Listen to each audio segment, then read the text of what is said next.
One of my favorite memories as a little kid was going to the Schlitz Schlitz beer distributorship with the trucks and seeing all the beer. And I remember the retirement party because it had two giant cakes. It's the biggest cakes I'd ever seen at the time. But Grandpa, what are your favorite remembrances of your time with Schlitz? How I got to Schlitz in the first place, it happened that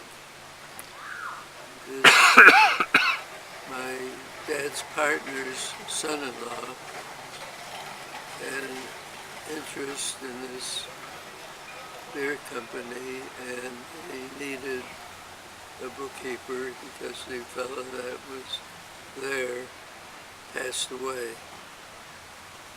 and they didn't have the right help.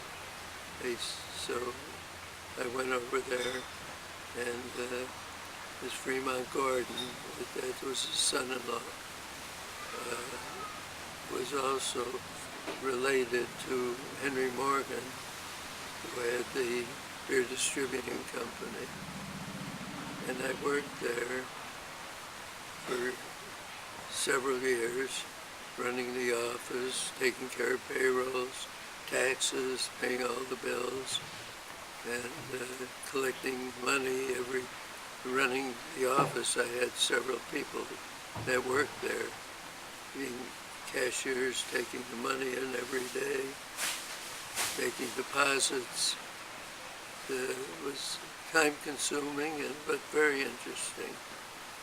Anyhow, after being there for a number of years, I'd say 10 or 15 years, as Henry Morgan passed away, and the family was running it for a while. They weren't happy with the relationship because we had a whole staff of salesmen, as well as about 40 drivers, and each driver had a helper. But we were one of the largest beer distributing companies in the United States.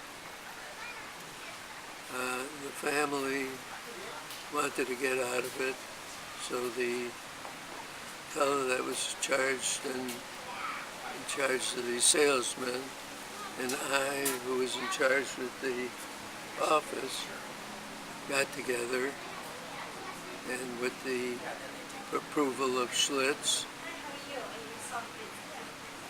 got together and wound up buying it from the family. And this had to be in the early 1950s. And it went along very, very well for years.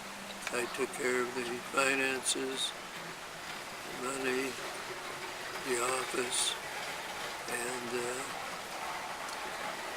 my partner took care of the sales and the customers, and it was a good relationship. We had a perfect relationship. What, do you remember what you had to pay for the company?